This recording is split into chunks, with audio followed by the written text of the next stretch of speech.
മാതൃഭൂമി പത്രം ഇന്ന് കണ്ടിട്ടില്ലാത്തവർ, വായിച്ചിട്ടില്ലാത്തവർ, വായിച്ചെങ്കിലും എഡിറ്റോറിയൽ വായിച്ചിട്ടില്ലാത്തവർ മാതൃഭൂമി കാണിക്കുന്ന ഈ തെണ്ടിത്തരം അല്ലെങ്കിൽ തെമ്മാടിത്തരം എന്താണെന്ന് മനസ്സിലാക്കിയേ തീരൂ. എന്തിനു വേണ്ടിയിട്ടാണ് നമ്മൾ ഈ പത്രം വായിക്കുന്നത്? ഈ തെമ്മാടിത്തം വായിക്കാനും. കഴിഞ്ഞ 12 വർഷം നരേന്ദ്രമോദി തകർത്തുകൊണ്ടിരിക്കുന്ന ഇന്ത്യ എന്ന ആശയത്തെ വീണ്ടെടുക്കാനുള്ള ശ്രമമാണത്രേ അഭിജിത് ദീപ് കെ എന്ന് പറയുന്ന ഈ അമേരിക്കയിലുള്ള ആ എന്താ പറയാ, അയാൾ എന്താ വിശേഷിപ്പിക്കണമെന്ന് എനിക്കറിയില്ല, അയാളാണത്രേ ഇനിയിപ്പോ ഇന്ത്യയുടെ രക്ഷകൻ. പോരെ,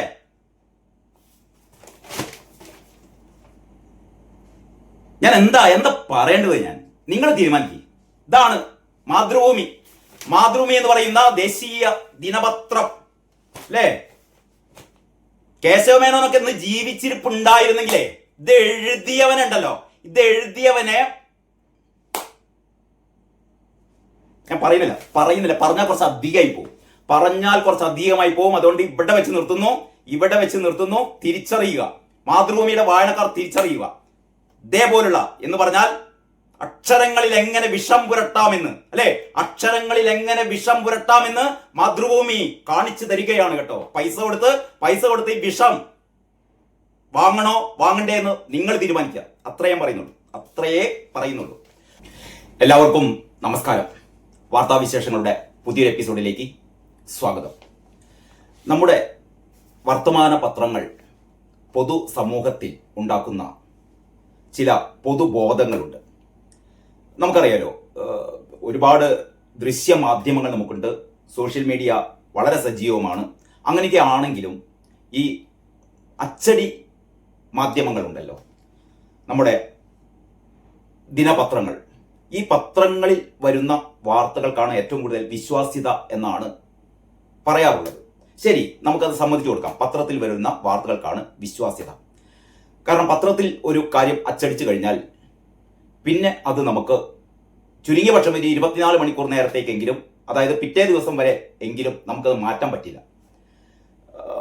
ഈ ചാനലുകളാണെങ്കിലും മറ്റ് സോഷ്യൽ മീഡിയ പ്ലാറ്റ്ഫോമുകളിലൊക്കെ വരുന്ന വാർത്തകൾ ഏത് നിമിഷം വേണമെങ്കിലും അത് ഡിലീറ്റ് ചെയ്യാം, ഏത് നിമിഷവും അത് അപ്ഡേറ്റ് ചെയ്യാം, ഏത് നിമിഷവും അത് മാറ്റിമറിക്കുകയൊക്കെ ചെയ്യാം. പക്ഷേ പത്രങ്ങളിൽ അച്ചടിച്ചു വന്നാൽ ഏറ്റവും ചുരുങ്ങിയത് 24 മണിക്കൂർ എങ്കിലും അത് അവിടെ നിൽക്കും. അതിൽ വല്ല മാറ്റങ്ങൾ ഉണ്ടെങ്കിൽ തൊട്ടടുത്ത ദിവസമാണ് ഒന്നുകിൽ കഴിഞ്ഞ ദിവസം കൊടുത്ത വാർത്ത അതല്ല, അത് ശരിയല്ല എന്നോ, അല്ലെങ്കിൽ അതിന് ഈ രീതിയിലുള്ള ഒരു മാനമുണ്ട് എന്നൊക്കെ നമുക്ക് പറയാൻ പറ്റും. പിറ്റേ ദിവസമാണ്. അതുകൊണ്ടൊക്കെ മാത്രമല്ല, ഇത് അവിടെ ഒരു റെക്കോർഡുകളായി കിടക്കും, അത് നമുക്ക് പിൻവലിക്കാൻ പറ്റില്ല. അതിൻ്റെ ഈ ഡിജിറ്റൽ മീഡിയയിലോ അല്ലെങ്കിൽ മറ്റ് ഈ ദൃശ്യമാധ്യമങ്ങളിലൊക്കെ വന്നു കഴിഞ്ഞാൽ പിന്നെ അതിൻ്റെ രേഖകൾ നമുക്ക് കിട്ടില്ല. അങ്ങനെ ഒരു വാർത്തയെ പിന്നെ ഉണ്ടാവില്ല. പക്ഷെ ഇതല്ല, പ്രിന്റ് മീഡിയ എന്ന് പറഞ്ഞാൽ അതിൻ്റെ രേഖകളൊക്കെ നമ്മുടെ കയ്യിൽ തന്നെ ഉണ്ടാവും. അത് നശിപ്പിക്കാൻ പറ്റില്ല. ഓരോ പ്രിന്റ് പത്രവും ഓരോ വായനക്കാരുടെയും സ്വന്തമാണ്.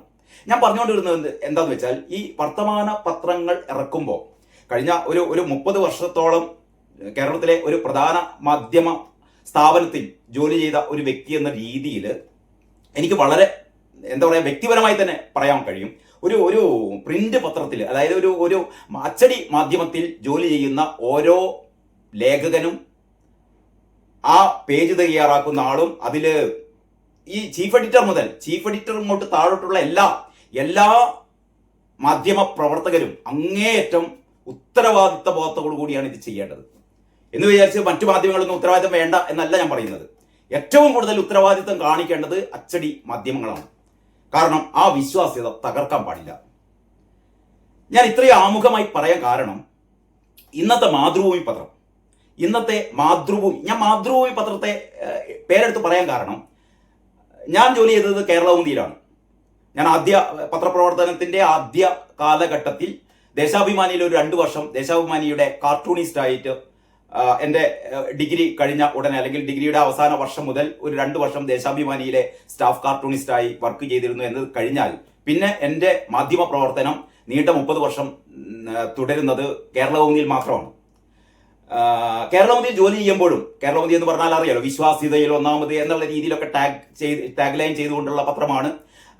കേരളകൗമുദിയുടേതായ മൂല്യങ്ങളുണ്ട്. കാരണം കേരളകൗമുദിയുടെ പത്രാധിപർ സുകുമാരൻ, കേരളത്തിൽ പത്രാധിപർ എന്ന വിശേഷണത്തിൽ അറിയപ്പെടുന്ന ഒരേ ഒരാളേ ഉള്ളൂ, അത് പത്രാധിപർ സുകുമാരനാണ്. അങ്ങനെ ഒരുപാട് എന്താ പറയുക, വിശേഷണങ്ങളുള്ള പത്രമാണ് കേരളകൗമുദി. അതേസമയം മാതൃഭൂമി എന്ന് പറയുന്നത് ഇന്ത്യൻ സ്വാതന്ത്ര്യത്തിന്റെ ആ കാലഘട്ടങ്ങളിൽ ഒരു ഒരു ദേശീയ എന്താ പറയുക വികാരം ഉണർത്താൻ വേണ്ടിയിട്ട് മാതൃഭൂമി വഹിച്ച പങ്ക് നമുക്ക് ഒരിക്കലും തള്ളിക്കളയാൻ പറ്റില്ല. നമ്മുടെ രാജ്യത്തിന്റെ ഒരു കെട്ടുറപ്പ്, അതിന്റെ ജനാധിപത്യ ബോധം, ഇതൊക്കെ രൂപപ്പെടുത്തുന്നതിൽ മാതൃഭൂമി വഹിച്ച പങ്ക് വളരെ വലുതാണ്. മാതൃഭൂമിയിലെ പ്രശസ്തരായ പത്ര പ്രവർത്തകരെ കുറിച്ചൊക്കെ കേൾക്കുമ്പോൾ നമുക്ക് ഒരുപാട് അഭിമാനമുണ്ട്. ആ മാതൃഭൂമി ഇന്ന് ഏറ്റവും ഏറ്റവും എന്താ പറയാ ദുർഗന്ധം വമിക്കുന്ന ഒരു ചളിക്കുണ്ടിൽ ആഴ്ന്നു കിടക്കുകയാണെന്നുള്ളതാണ് ഏറ്റവും പ്രധാനം. ഇന്ന് പുറത്തിറങ്ങുന്ന വർത്തമാന പത്രങ്ങളിൽ വെച്ച് ദേശാഭിമാനിയെ നമുക്ക് വിടാം. ദേശാഭിമാനി പ്രത്യേക ഒരു പാർട്ടി പത്രം എന്നുള്ള രീതിയിൽ അതിന് വിടാം.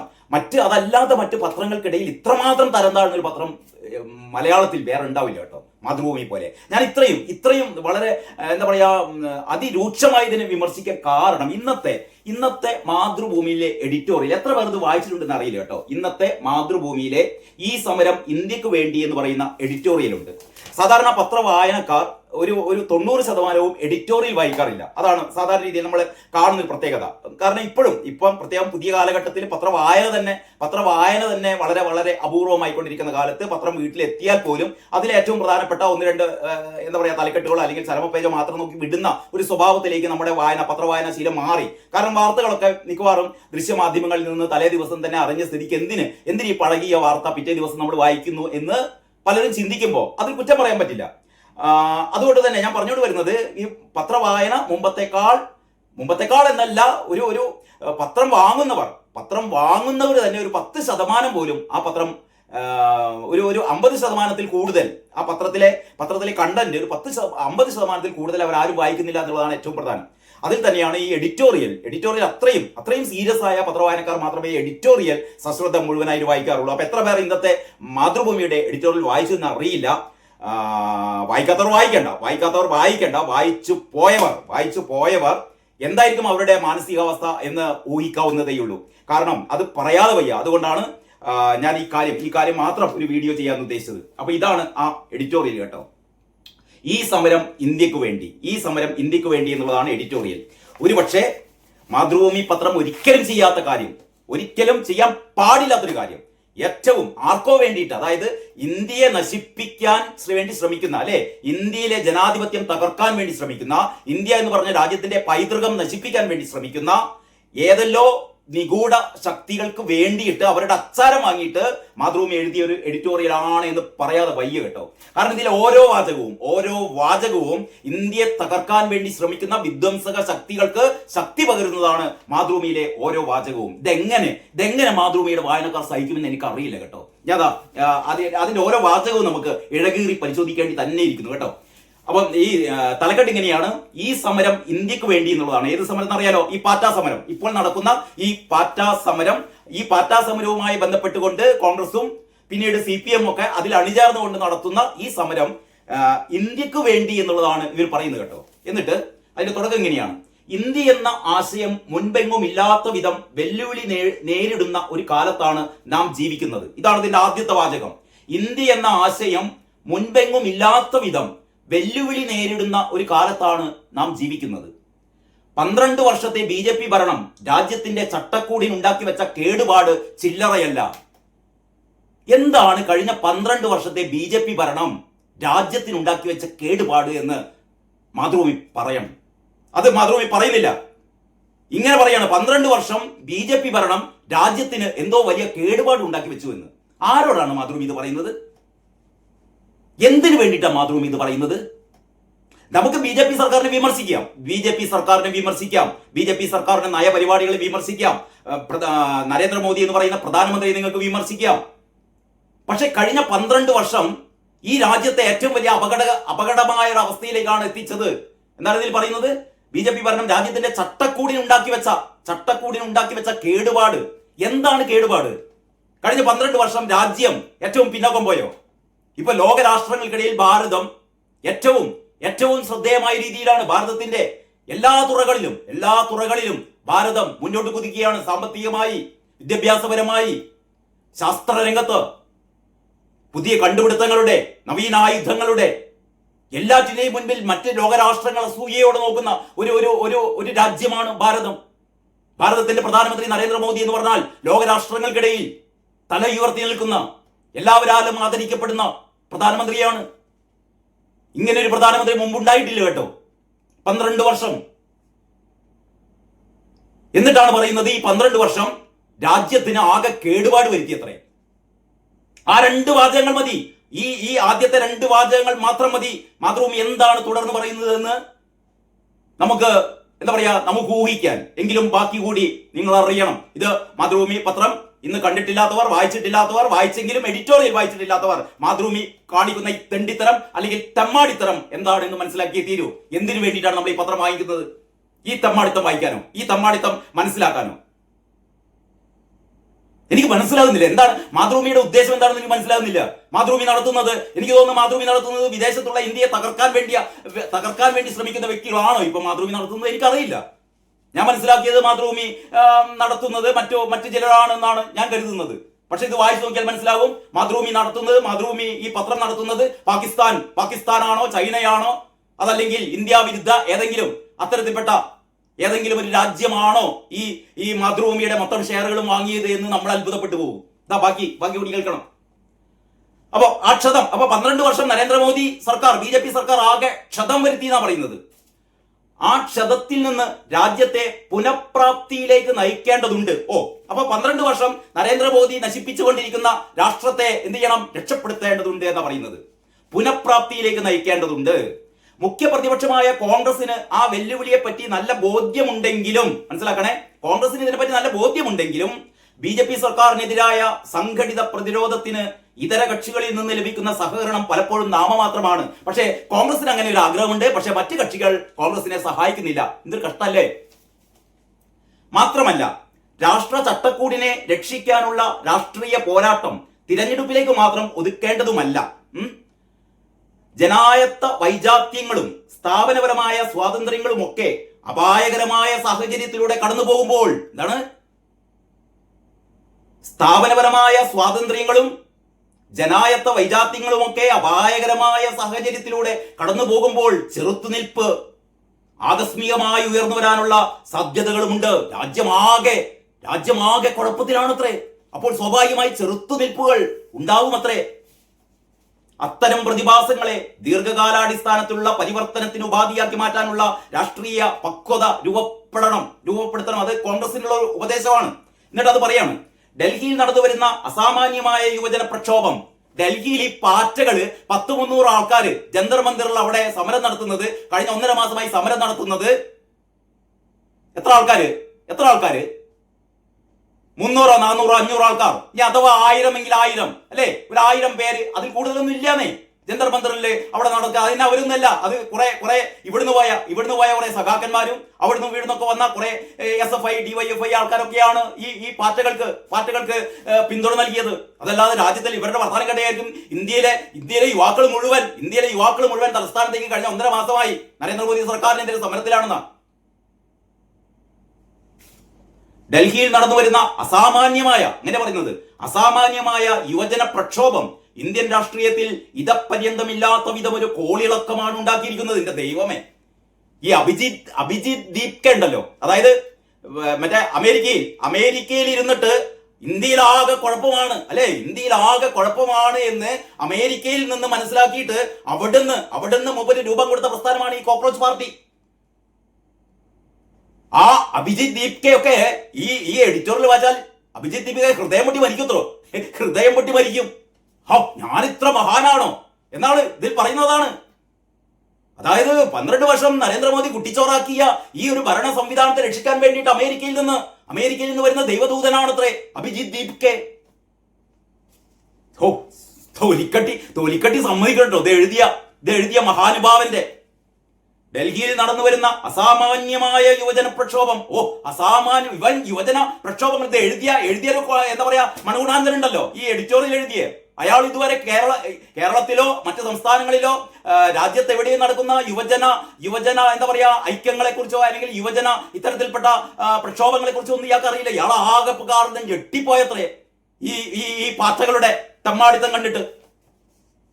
ഡൽഹിയിൽ നടന്നു വരുന്ന അസാമാന്യമായ യുവജന പ്രക്ഷോഭം ഇന്ത്യൻ രാഷ്ട്രീയത്തിൽ ഇതപര്യന്തമില്ലാത്തതാണത്രേ, ഇതിനു മുമ്പ് കണ്ടിട്ടില്ലാത്തതാണത്രേ. ഇതപര്യന്തമില്ലാത്ത വിധത്തിലൊരു കോളിളക്കമാണ്, മണ്ണാങ്കട്ട കോളിളക്കം. എന്നിട്ട് പറയാണ്, നീറ്റ് UG ചോദ്യക്കടലാസ് ചോർച്ചയുടെ വെളിച്ചത്തിൽ കേന്ദ്ര വിദ്യാഭ്യാസ മന്ത്രി ധർമ്മേന്ദ്ര പ്രധാൻ രാജിവെക്കണമെന്ന് ആവശ്യപ്പെട്ടു തുടങ്ങിയ പ്രക്ഷോഭത്തിന്റെ സ്വഭാവം തിങ്കളാഴ്ചത്തെ പാർലമെന്റ് മാർച്ചിലെ പടുകൂറ്റൻ പങ്കാളിത്തത്തിലൂടെ, പാർലമെന്റ് മാർച്ചില് പടുകൂറ്റൻ പങ്കാളിത്തം അത്രേ. പാർലമെന്റ് മാർച്ചിലാണ് ഈ തമ്മാടത്തങ്ങളൊക്കെ നടത്തിയത്. പോലീസുകാരെ മുഴുവൻ കല്ലെറിഞ്ഞു, പോലീസുകാരെ മുഴുവൻ ആക്രമിച്ചു, വാഹനങ്ങൾ ആക്രമിച്ചു, അല്ലേ, മാധ്യമ പ്രവർത്തകരെ ആക്രമിച്ചു. ഇതിനൊക്കെ മഹത്വവൽക്കരിക്കാണ് ഇവര്. തിങ്കളാഴ്ചത്തെ പാർലമെന്റ് മാർച്ചിലെ പടുകൂറ്റൻ പങ്കാളിത്തത്തിലൂടെ മാറി മറിഞ്ഞിരിക്കുകയാണെന്ന്. അപ്പം എന്താ പറയല്ലേ. എന്നിട്ട് അത് കഴിഞ്ഞിട്ട് ധർമ്മേന്ദ്ര പ്രധാൻ മന്ത്രിപദത്തിൽ തുടരുന്നോ ഇല്ലയോ എന്നതിനപ്പുറം യുവജന പ്രതിരോധം BJP സർക്കാരിനും പ്രധാനമന്ത്രി നരേന്ദ്രമോദിക്കും എതിരായി രൂപാന്തരം പ്രാപിച്ചിരിക്കുന്നു. യുവജനങ്ങളുടെ പ്രക്ഷോഭം ധർമ്മേന്ദ്ര പ്രധാൻ രാജിവെച്ചാലും ഇല്ലെങ്കിലും ഈ പ്രക്ഷോഭം ഉണ്ടല്ലോ, അത് നരേന്ദ്രമോദിയെ BJP സർക്കാരിനാകെ വിറപ്പിക്കുകയാണെന്ന് പറയുന്നത്. എന്തൊരു സംഭവമല്ലേ. രാജ്യമെങ്ങും നിന്നുമുള്ള വിദ്യാർത്ഥികളും യുവാക്കളും ഡൽഹി ജന്തർ മന്ദറിലെ പ്രക്ഷോഭ നഗരിയിലേക്ക് ഒഴുകിയെത്തിക്കൊണ്ടിരിക്കുകയാണ്. എന്റെ ദൈവേ, ഇത് പറയുന്നതിന് ഒരു ചെളിപ്പില്ലാതെ പറയാണ്. രാജ്യമെങ്ങും നിന്നുമുള്ള വിദ്യാർത്ഥികളും യുവാക്കളും ഡൽഹി ജന്തർ മന്ദറിലെ പ്രക്ഷോഭ നഗരിയിലേക്ക് ഇങ്ങനെ ഒഴുകിക്കൊണ്ടിരിക്കുകയാണ് അത്രേ. സമരത്തിന് പിന്നിൽ പ്രവർത്തിക്കുന്ന കോക്രോച്ച് ജനതാ പാർട്ടി, അതായത് CJP പോലൊരു നവാഗത കക്ഷി എന്നാണ് വിശേഷിപ്പിക്കുന്നത് കേട്ടോ. നവാഗത കക്ഷിക്ക് സാധ്യമായതിനപ്പുറമുള്ള ജനസമാഹരണമാണ് സംഭവിക്കുന്നത്. പറഞ്ഞിട്ട് മതിയാകുന്നില്ല. ഇത് എഴുതിയ മഹാനുഭാവന് അതുകൊണ്ട് CJPയെ അങ്ങോട്ട് പൊന്തിച്ച് വിടുകയാണ്, ഒഴുകുകയാണത്രേ. നാട് മുഴുവൻ ഡൽഹിയിലേക്ക് ഒഴുകുകയാണത്രേ. എന്നിട്ട് പറയാണ് അത് നൈസർഗികമാണ്, അത് വളരെ നൈസർഗികമാണത്രേ. CJPയോ ആശുപത്രിയിലും നിരാഹാരം തുടരുന്ന സോനം വാങ്ചുക്കോ എന്നതിനൊക്കെ അപ്പുറം കേന്ദ്ര സർക്കാരിനും അതിന്റെ പ്രവർത്തന ശൈലിക്കും ഭരണ സംഘാടന രീതികൾക്കും എതിരായ പൊട്ടിത്തെറിയാണ് രാജ്യ തലസ്ഥാനത്ത് നടക്കുന്നത്. കേട്ടിട്ട് നിങ്ങൾക്ക് ഇങ്ങനെ രോമാഞ്ചം വരുന്നില്ലേ? രോമാഞ്ചം. ഇനി അത് കഴിഞ്ഞിട്ട് തീരനായി ഇനി ഒരു 2 പാരഗ്രാഫും കൂടി.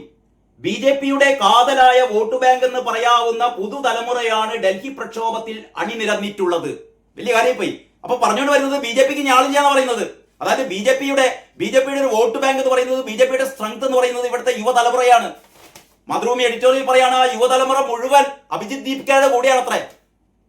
ഇന്നലെ വരെ BJPയുടെ കൂടെ ഉണ്ടായിരുന്ന രാജ്യത്തെ കോടാനുകോടി യുവാക്കൾ മുഴുവൻ അഭിജിത് ദീപ്കയുടെ കൂടെയാണത്രേ. ഈ കൈകൊണ്ട് തൊടാൻ അറപ്പാകുന്ന ഈ പത്രം, സത്യം പറയാണ്, ഈ പത്രം കൈകൊണ്ട് തൊടാൻ അറപ്പാകുകയാണ്. ഇതാണ് ഞാൻ ആമുഖമായി പറഞ്ഞത്. ഒരു പത്രം ചെയ്യേണ്ട ചില ധർമ്മങ്ങളുണ്ട്. ഇവൻ ഈ വിദേശ ഇത്തരത്തിലുള്ള അട്ടിമറിക്കാൻ വേണ്ടി കാത്തു നിൽക്കുന്ന, അതിനുവേണ്ടി കരുക്കൾ നീക്കുന്ന ഈ പറയുന്ന ചതിയന്മാരുടെ ഒറ്റുകാരുടെ ഒക്കെ സ്വാധീനത്തിൽ ഇങ്ങനെ എഴുതുമ്പോ ഇത് വായിക്കുന്ന ആൾക്കാർ ഇത് എഴുതിയ ഞാൻ അയാളെ എനിക്ക് വിശേഷിപ്പിക്കാൻ വാക്കുകളില്ല കേട്ടോ. പത്രപ്രവർത്തക സമൂഹത്തിന് മുഴുവൻ അപമാനകരമാണ് ഇങ്ങനെ ഒരു എഡിറ്റോറിയൽ എഴുതിയ. ഞാൻ ആദ്യം പറഞ്ഞല്ലോ, നിങ്ങൾ നരേന്ദ്രമോദിയെ പ്രകീർത്തിക്കുകയോ മഹത്വവൽക്കരിക്കുകയോ വേണ്ട. നിങ്ങൾ നരേന്ദ്രമോദിയെ നരേന്ദ്രമോദി വിമർശിക്കുക, ധർമ്മേന്ദ്ര പ്രധാനെ വിമർശിക്കുക, ഈ BJP സർക്കാരിനൊക്കെ വിമർശിച്ചോ. പക്ഷെ സത്യസന്ധമായി വസ്തുതാപരമായി പ്രത്യേകിച്ച് എഡിറ്റോറിയൽ എഴുതുമ്പോൾ, കഴിഞ്ഞ 30 വർഷം ജോലി ചെയ്ത കേരള കൗമുദിയിലെ എഡിറ്റോറിയൽ എന്ന് പറഞ്ഞാൽ പത്രാധിപർ സുകുമാരൻ നമുക്ക് കാണിച്ചു തന്ന ഒരു രീതിയുണ്ട് കേട്ടോ. അത് കേരളത്തിലെ മാത്രം പ്രത്യേകതയല്ല. KP കേശവമേനോനൊക്കെ ഉണ്ടായിരുന്ന ഒരു കാലമുണ്ട് മാതൃഭൂമിക്ക്.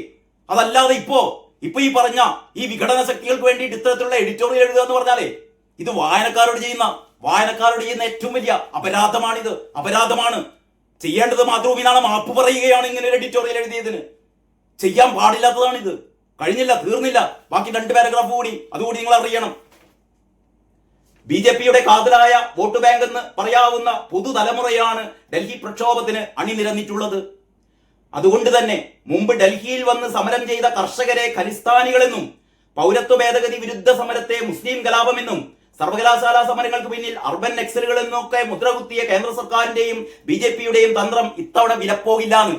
അതായത് ഈ CJPക്കാരൊക്കെ നിങ്ങൾ അവരെ ചാപ്പ കുത്താൻ പാടില്ല. അത് അർബൻ നക്സലുകളോ പിന്നെന്താ പറയാ ഖലിസ്ഥാൻവാദികളോ പൗരത്വ ഭേദഗതി സമരക്കാലത്തെ മുസ്ലിം കലാപം എന്നൊന്നും നിങ്ങൾ പറയാൻ പാടില്ല. ഇതൊക്കെ ഇന്ത്യ മഹാരാജ്യത്തിന്റെ രക്ഷയ്ക്ക് വേണ്ടി അണിനിരന്ന യുവാക്കളാണെന്ന് പറയുന്നത്. ഇവന്മാർ അവിടെ നിന്ന് വിളിക്കുന്ന മുദ്രാവാക്യം മറ്റേ കാശ്മീരിലും സെക്ഷൻ 370 പുനഃസ്ഥാപിക്കണം, ഉമർ ഖാലിദിനെ വിട്ടയക്കണം. ഹൈന്ദവ വിഭാഗത്തിനെതിരെ, ഹൈന്ദവ ദേവീ ദേവന്മാർക്കെതിരെ അവിടെ മുദ്രാവാക്യം വിളികളാണ്, ആക്ഷേപ മുദ്രാവാക്യം വിളികളാണ് അവിടെ. അതാണ് ജന്തർ മന്ദർ ഇപ്പൊ നടന്നുകൊണ്ടിരിക്കുന്നത്. അതിനെയാണ് മാതൃഭൂമി മഹത്വവൽക്കരിക്കുന്നത്. മുമ്പ് ഡൽഹിയിൽ വന്ന് സമരം ചെയ്ത കർഷകരെ ഖലിസ്ഥാനികളെന്നും പൗരത്വ ഭേദഗതി വിരുദ്ധ സമരത്തെ മുസ്ലിം കലാപമെന്നും സർവകലാശാലാ സമരങ്ങൾക്ക് പിന്നിൽ അർബൻ നക്സലുകൾ എന്നുമൊക്കെ മുദ്രകുത്തിയ കേന്ദ്ര സർക്കാരിന്റെയും BJPയുടെയും തന്ത്രം ഇത്തവണ വിലപ്പോകും. അത് തന്നെയാണ് ഇവിടെ സംഭവിക്കുന്നത്. അത് തന്നെയാണ് ഈ CJPക്ക് പിന്നിൽ ഞാൻ ഈ വീഡിയോ തയ്യാറാക്കുന്നതിന് തൊട്ടു മുമ്പ് ഞാൻ അദ്രിജ പണിക്കരുടെ ഒരു പോസ്റ്റ് ഞാനിങ്ങനെ കേൾക്കുകയായിരുന്നു കേട്ടോ. അതിൽ അദ്രിജ പറയുന്ന ഏറ്റവും പ്രധാനപ്പെട്ട ഒരു കാര്യമുണ്ട് കേട്ടോ. അതായത് സ്ലീപ്പർ സെല്ലുകളിലെ യുവാക്കൾ എവിടെയുണ്ട് എന്നറിയണമെങ്കിൽ ജന്തർ മന്ദറിൽ പോയാൽ മതി എന്നാണ് പറയുന്നത് അദ്രിജ. ശരിയാണത്. ഇവിടെ ഒരുപാട് സ്ലീപ്പർ സെല്ലുകൾ, അല്ലെ, കലാപകാരികളുടെ അല്ലെങ്കിൽ ഇത്തരത്തിൽപ്പെട്ട രാജ്യവിരുദ്ധ ശക്തികളുടെ, വർഗീയവാദികളുടെ, അതല്ലെങ്കിൽ ഭീകരരുടെ, തീവ്രവാദികളുടെ സ്ലീപ്പർ സെല്ലുകൾ ഈ പറയുന്ന കേരളത്തിലുടനീളമുണ്ട് എന്നുള്ളത് നമ്മുടെ ഇന്റലിജൻസ് വൃത്തങ്ങളൊക്കെ പറയുന്നതാണ്. അത്തരത്തിൽപ്പെട്ട സ്ലീപ്പർ സെല്ലുകൾ, അതിലെ യുവാക്കൾ അവർ എവിടെയുണ്ട് എന്ന് ചോദിച്ചാൽ നമുക്ക് വേണമെങ്കിൽ ചൂണ്ടിക്കാണിക്കാം. ജന്തർ മന്ദിറിലേക്ക് അവിടെ ഉണ്ടാകും. കാരണം തിരിച്ചറിയാൻ പറ്റില്ലെന്നേ. ഏറ്റവും വലിയ അപകടകരം എന്ന് പറയുന്നത് ഈ മറ്റേ അഭിജിത്ത് ദീപ്കയുടെ ഈ ആഹ്വാനം അനുസരിച്ച് വന്നെത്തിയ ഈ കൂട്ടമുണ്ടല്ലേ, ഈ ആൾക്കൂട്ടം എവിടെ നിന്ന് വരുന്നു, ആർക്കും അറിയില്ല. തൊട്ടടുത്ത് നിൽക്കുന്ന ആൾ പോലും അയാൾ ഒരു ഭീകരനാണോ, തീവ്രവാദിയാണോ, അയാൾ ഒരു നുഴഞ്ഞുകയറ്റക്കാരനാണോ, അയാൾ പാകിസ്ഥാനിലെത്തിയ ആളാണോ, ISI ഭീകരനാണോ, ഒന്നും അറിയില്ല. ആരെയും അറിയില്ല. ഇവരാണ് പാർലമെന്റിലേക്ക് മാർച്ച് നടത്തിയത്. അവരാണ് ഏറ്റവും വലിയ കൂട്ടക്കുഴപ്പം ഉണ്ടാക്കിയത്, പോലീസുകാരെ കല്ലെറിഞ്ഞത്, നമ്മുടെ സൈനികരെ ആക്ഷേപിക്കുന്നത്. ജന്തർ മന്ദറിൽ അതാ സംഭവിക്കുന്നത്. സൈനികരെ ആക്രമിക്കുക, സൈനികർക്ക് നേരെ തെറിവിളിക്കുക.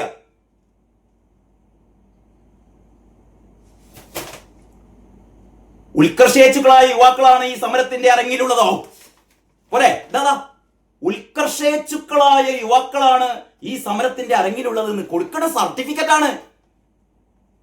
പാർട്ടി പാർട്ടിയിലുള്ള ആൾക്കാർ മുഴുവൻ നിങ്ങൾ പറയുന്ന പോലെ ഈ ചാപ്പ കുത്തണ്ട. ഇവര് ഈ വിഘടനവാദികളൊന്നുമില്ല, ഇവര് ഉത്കർഷേച്ഛുക്കളാണത്രേ. മാതൃഭൂമിയുടെ സർട്ടിഫിക്കറ്റ് ആണ്.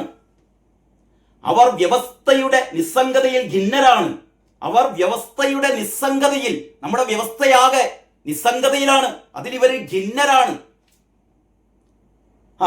പിന്നെ നീതിപീഠവും മാധ്യമങ്ങളും പാർലമെന്റും അടക്കം എല്ലാ ജനാധിപത്യ സ്ഥാപനങ്ങളും വ്യവസ്ഥിതിയാൽ കൈയടക്കപ്പെട്ടതിന്റെ നിരാശയിലാണവർ. ഇന്നത്തെ ഇന്ത്യ എന്ന് പറഞ്ഞാൽ എന്തൊക്കെയാണ്? പാർലമെന്റ്, പിന്നെന്താണ്, എല്ലാ ജനാധിപത്യ സ്ഥാപനങ്ങളും മാധ്യമങ്ങളും എല്ലാം വ്യവസ്ഥിതിയാൽ കൈയടക്കപ്പെട്ടതിന്റെ നിരാശയിലാണ് അത്ര ഈ യുവാക്കള്. പാറ്റകളെന്ന് സ്വയം വിശേഷിപ്പിക്കാൻ അവർക്ക് മടിയേതുമില്ല.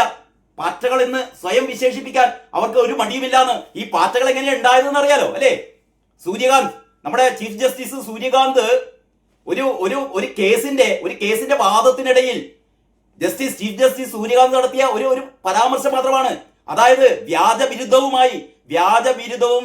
ഡിഗ്രിയുമായി ഇവിടെ വന്ന് കയറുന്ന കുറെ അഭിഭാഷകര്, അതേപോലെ ചില മാധ്യമ പ്രവർത്തകര്, അങ്ങനെയുള്ള കുറെ ആൾക്കാരെയാണ് ഇവര് പരാന്നഭോജികളാണെന്നാണ് പറയുന്നത്. ഇവർ നമ്മുടെ പച്ച മലയാളത്തിൽ പറഞ്ഞാൽ പെറുക്കിത്തീരികൾ നക്കിത്തീരികളാണ്. ആര്?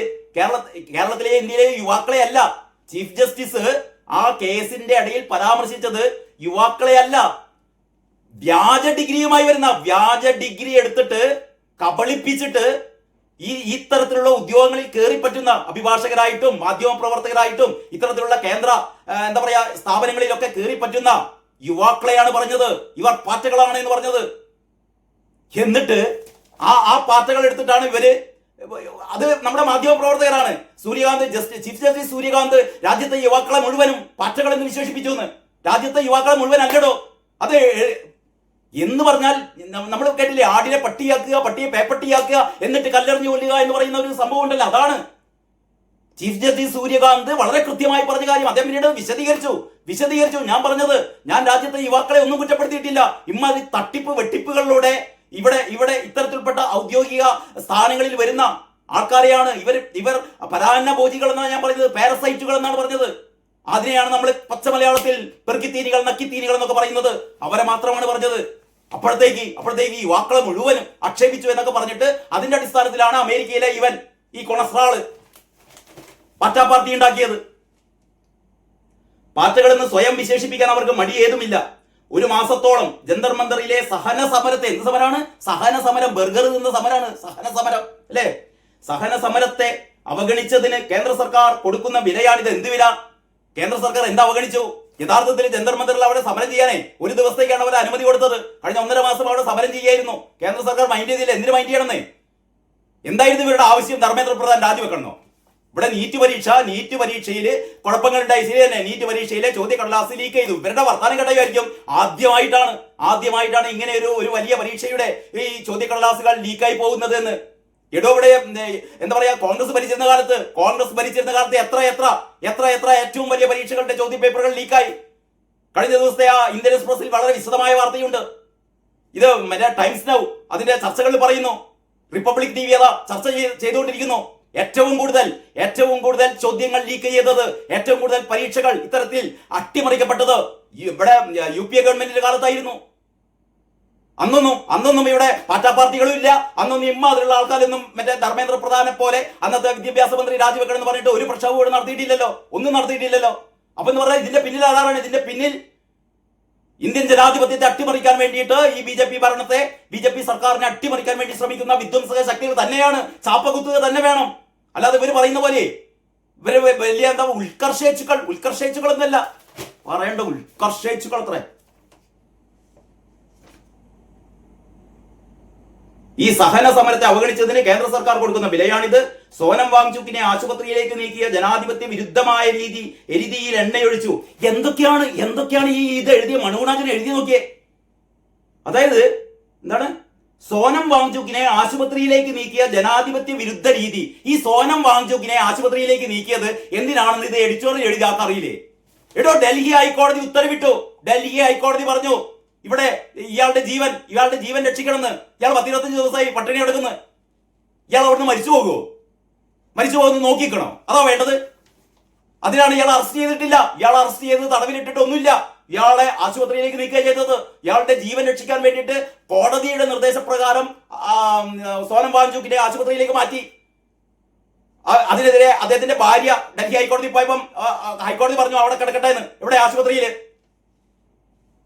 എന്നിട്ട് ഈ എഡിറ്റോറിയല് ഇത് എഴുതിയ ഈ കൊണസ്ട്രാൾ എഴുതിയതാണ്. എന്താണ്?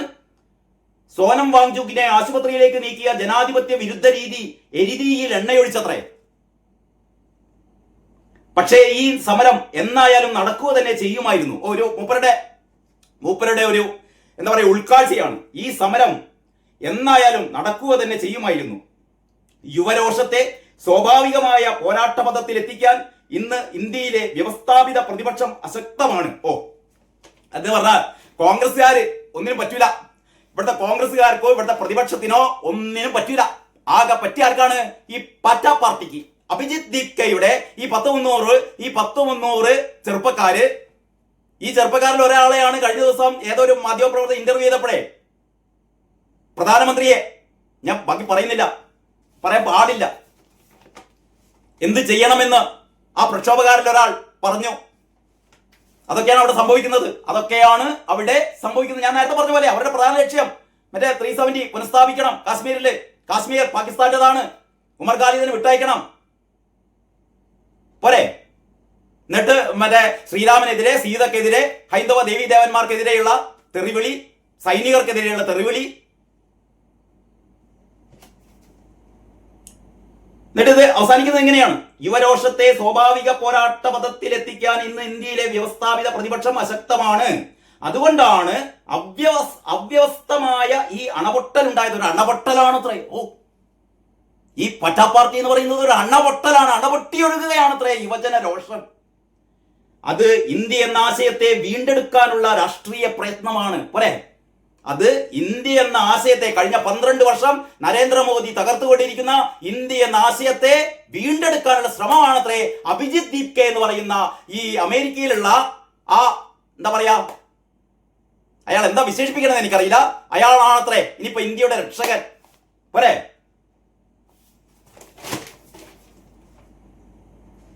ഞാൻ എന്താ പറയേണ്ടത്? നിങ്ങൾ തീരുമാനിക്കുക. ഇതാണ് മാതൃഭൂമി മാതൃഭൂമി എന്ന് പറയുന്ന ദേശീയ ദിനപത്രം അല്ലേ, കേശവമേനോനൊക്കെ ഇന്ന് ജീവിച്ചിരിപ്പുണ്ടായിരുന്നെങ്കിലേ ഇത് എഴുതിയവനുണ്ടല്ലോ, ഇത് എഴുതിയവനെ ഞാൻ പറയുന്നില്ല പറഞ്ഞാൽ കുറച്ച് അധികമായി പോകും. അതുകൊണ്ട് ഇവിടെ വെച്ച് നിർത്തുന്നു. തിരിച്ചറിയുക, മാതൃഭൂമിയുടെ വായനക്കാർ തിരിച്ചറിയുക. ഇതേപോലുള്ള എന്ന് പറഞ്ഞാൽ അക്ഷരങ്ങളിൽ എങ്ങനെ വിഷം പുരട്ടാമെന്ന്, അല്ലെ, അക്ഷരങ്ങളിൽ എങ്ങനെ വിഷം പുരട്ടാമെന്ന് മാതൃഭൂമി കാണിച്ചു തരികയാണ് കേട്ടോ. പൈസ കൊടുത്ത് ഈ വിഷം വാങ്ങണോ വാങ്ങണ്ടേ എന്ന് നിങ്ങൾ തീരുമാനിക്കുക. അത്രയേ പറയുന്നുള്ളൂ. ബാക്കി വിശേഷങ്ങൾ അടുത്ത വീഡിയോയിൽ. അതുവരെ എല്ലാവർക്കും നന്ദി, നമസ്കാരം.